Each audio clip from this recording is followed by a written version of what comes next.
Hello नमस्कार साथियों। यदि हम भाषा की बात करते हैं तो भाषा का भारतीय संविधान में अनुच्छेद 343 में इसका जिक्र किया गया है कि अनुच्छेद 343 में भाषा का जिक्र किया गया है।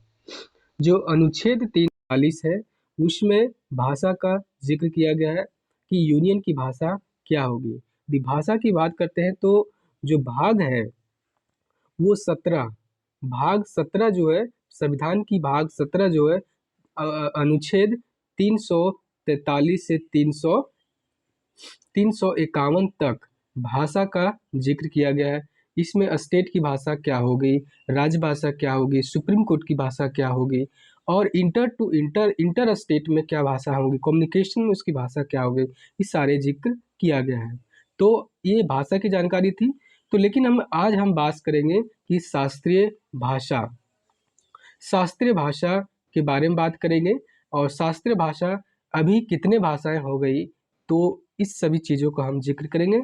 आज यूनियन कैबिनेट ने शास्त्रीय भाषा की मान्यता दी है। बांग्ला, असमिया, पाली और प्राकृत और मराठी, टोटल 1 2 3 4 5 भाषा का अभी हाल ही में प्रधानमंत्री नरेंद्र मोदी की अध्यक्षता में इसको कैबिनेट में मंजूरी दे दिया गया है। चलिए इसका देखते हैं बारे में क्या क्या उन्होंने बताया है। प्रधानमंत्री नरेंद्र मोदी की अगुवाई में केंद्रीय मंत्रिमंडल ने गुरुवार को बांग्ला, असमिया, पाली, प्राकृत और मराठी, टोटल 5 भाषाओं को शास्त्रीय भाषा का दर्जा देने की मंजूरी दी है। सूचना और प्रसारण मंत्री अश्विनी वैष्णव ने इसकी जानकारी दी। उन्होंने कहा कि यह एक ऐतिहासिक निर्णय है। यह फैसला प्रधानमंत्री नरेंद्र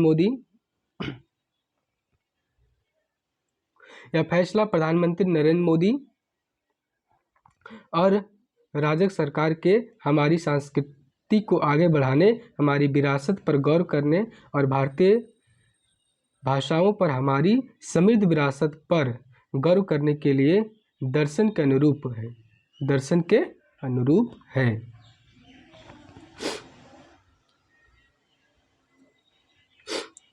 प्रधानमंत्री नरेंद्र मोदी ने भी बांग्ला, असमिया और मराठी सहित 5 भाषाओं को शास्त्रीय भाषा का दर्जा दिए जाने की खुशी जताई। उन्होंने कहा कि उनके नेतृत्व वाली सरकार क्षेत्रीय भाषाओं को लोकप्रिय बनाने की अपनी प्रतिबद्धता पर अटूट रही है। गौरतलब है कि भारत सरकार ने 12 अक्टूबर 2004 को 12 अक्टूबर 2004 को 12 अक्टूबर 2004 को शास्त्रीय भाषा के रूप में भाषाओं के एक नई श्रेणी का निर्णय लिया था। एक नया श्रेणी, तो आपसे क्वेश्चन पूछा जाएगा कि जो शास्त्रीय भाषा है उसका जो शुरुआत कब हुआ, तो 2004 से इसकी शुरुआत हुई, जिसके तहत तमिल को शास्त्रीय भाषा घोषित किया गया था। उसके बाद संस्कृत, तेलुगु, कन्नड़, मलयालम, उड़िया शास्त्रीय भाषाओं का दर्जा दिया गया। यानी एक तमिल, संस्कृत 2, तेलुगु 3, कन्नड़ 4, मलयालम 5 और उड़िया 6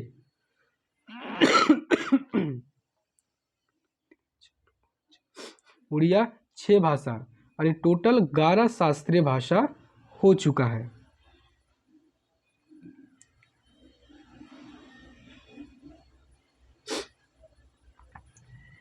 टोटल 11 जो शास्त्रीय भाषा हो चुका है। दुर्गा पूजा के शुभ समय के दौरान बांग्ला को शास्त्रीय भाषा का दर्जा दिया गया। बांग्ला साहित्य ने अनगिनत लोगों को वर्षों से प्रेरित किया है। मैं विश्व भर के सभी बांग्ला भाषियों के लिए बधाई देता हूँ। पाली और प्राकृत भाषा की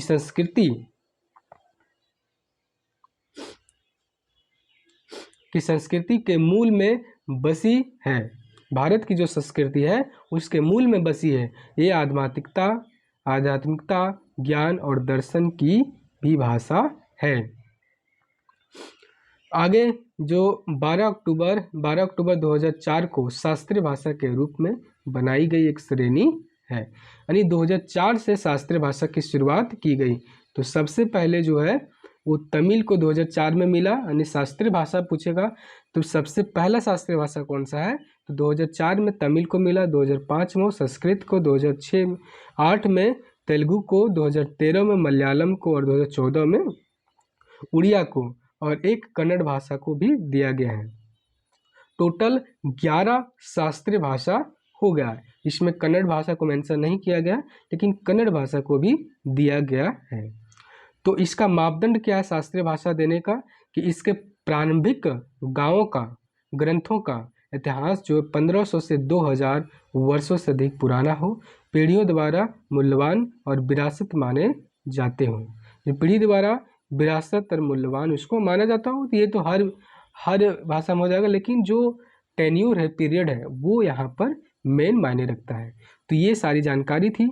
आपको ये वीडियो कैसा लगा देखें और अपने दोस्तों के साथ शेयर करें, लाइक करें, कमेंट करें, और जो भी क्वेश्चन पूछना हो हमें कमेंट के माध्यम से बताएं। हम आपका कमेंट के माध्यम से उत्तर देंगे या फिर पर्टिकुलर वीडियो बनाकर आपको उत्तर दे दिया जाएगा। थैंक यू, धन्यवाद।